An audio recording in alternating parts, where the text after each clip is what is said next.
Montréal en fin de semaine, le célèbre sniper Wally s'implique pour soutenir les Wild Hornets. C'est un groupe ukrainien qui conçoit des drones de combat pour défendre l'Ukraine. Nos invités ce soir, le tireur d'élite Wally et le pilote de drone Starpior sont sur le plateau avec nous. Bonsoir à vous deux. Wally, Starpior, c'est vos noms de guerre. Et si on utilise ces noms-là, c'est pour des raisons de sécurité, Wally. Exact. Donc, la raison un peu dans le fond de l'initiative, c'est qu'on me connaît comme un tireur d'élite qui a participé à la guerre en Afghanistan contre l'État islamique, aussi en Ukraine. Cependant, j'ai aucun problème à dire que les drones ont beaucoup plus d'impact sur le champ de bataille en Ukraine que, par exemple, les tireurs d'élite. Et c'est pour ça que tu t'impliques, justement, pour récolter des fonds aujourd'hui, parce que tu es allé sur le champ de bataille, Wally, tu as été au front, tout comme Starpior, on y reviendra dans un instant, et puis tu as constaté que les drones étaient des outils essentiels pour que l'Ukraine se défende. Exact. Donc, il est arrivé des situations personnelles où j'ai littéralement eu la vie sauvée par des drones. Donc, par exemple, on était sur la ligne de front, on avait réussi à faire des dommages, dans le fond, à l'ennemi. Il y avait des véhicules blindés qui avaient été détruits par l'artillerie ou toutes sortes d'autres ressources ukrainiennes. Mais on ne savait pas. Il y avait aussi des pertes chez l'ennemi. On ne savait pas. On avait des doutes. Par contre, on ne savait pas. Donc, qu'est-ce qu'on a fait? C'est qu'il y a un Ukrainien qui a envoyé un drone de reconnaissance. On a vu l'étendue des dommages. Ça nous a permis, dans le fond, avec des renforts qui sont arrivés, d'exploiter la brèche et, dans le fond, de contre-attaquer vers les lignes russes, dans le fond. Là. Starpior, vous êtes pilote de drone sur le champ de bataille, notamment en Ukraine. Les images qu'on voit en ce moment, elles ont été tournées à bord de drones de guerre que vous pilotez? Non, ça, c'est des drones fixed-wing, donc qui vont attaquer des drones fixed-wing. Moi, c'est des drones de combat FPV qui sont one-way.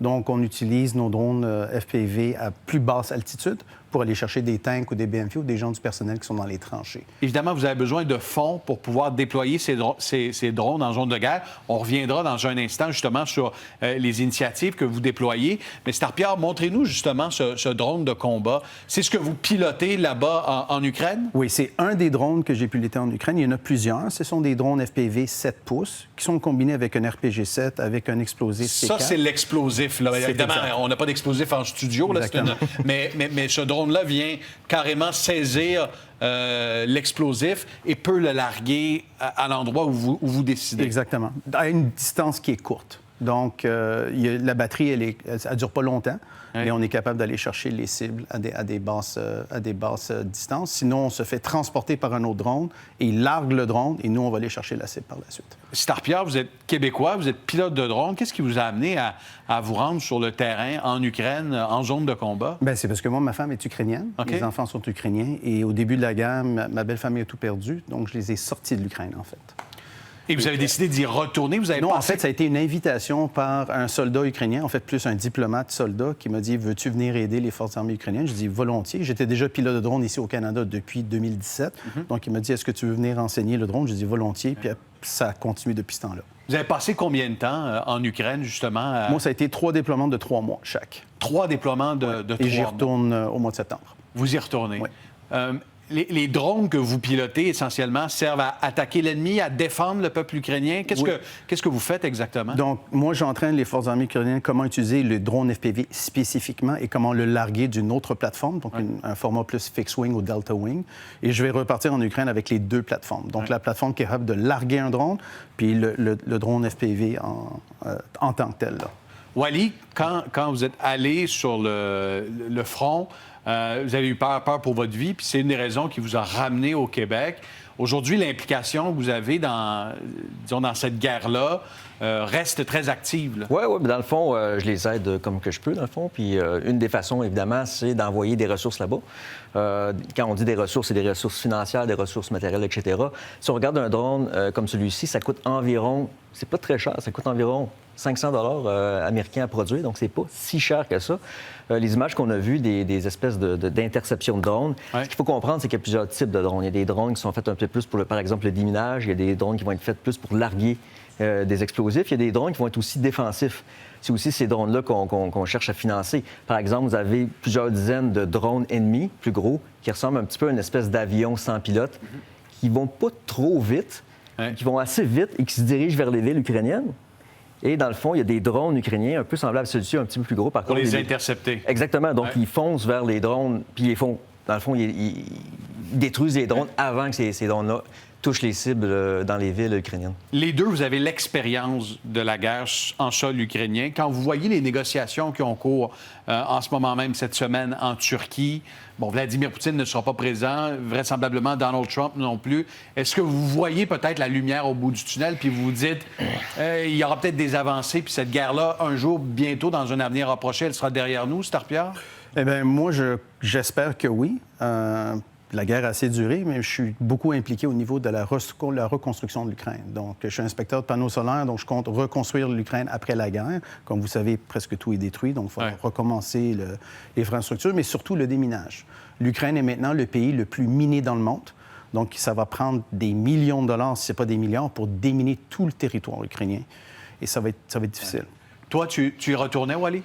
Tu y retournerais? J'y retournerais. Par contre, les Ukrainiens, en ce moment, ne demandent pas de l'expertise de gens comme moi. Donc, c'est en fait la raison principale pourquoi je ne vais pas aider, dans le fond, les Ukrainiens, parce qu'ils ne demandent pas de l'expertise, ils demandent des ressources. C'est pas une décision que... Je ne suis pas d'accord avec cette décision, cette vision-là des Ukrainiens. Par contre, je la respecte. Donc, je les aide comme que je peux. Donc, ce qu'il faut comprendre aussi, c'est que j'ai failli moi-même aussi décéder par des mines. Ah oui? Qui étaient, dans le fond, j'étais à quelques pieds, j'ai même une photo. Tu aurais pu marcher sur une mine si tu En fait, il y avait pas... des mines anti-chars qui sont à peu près grosses. Ça ressemble à une espèce de grosse... c'est comment dire, mais comme un fromage. Là, c'est comme un gros cylindre. C'est enfoui dans le sol. Il y avait un champ de mine en avant de moi qui n'était pas identifié nulle part. Est-ce que c'est un champ de mine ukrainien, russe? On ne sait pas. Donc, avec un véhicule, j'ai failli... J'étais à notre distance. Là. À quelques mètres. Par chance, j'ai arrêté exactement à cette distance-là.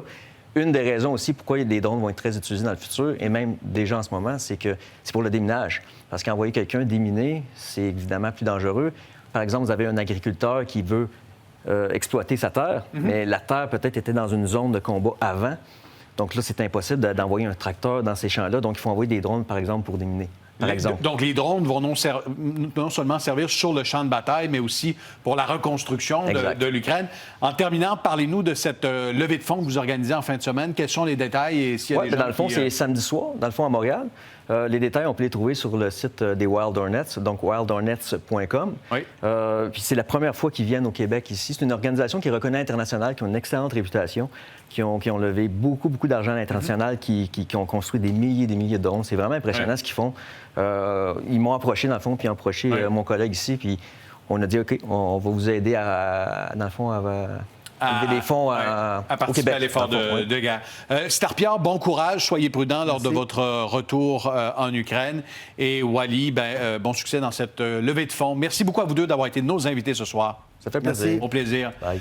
Au retour, tout le monde, on s'intéresse à l'intelligence artificielle et au nouveau ministre fédéral qui a été nommé pour diriger cette filière au pays. À tout de suite.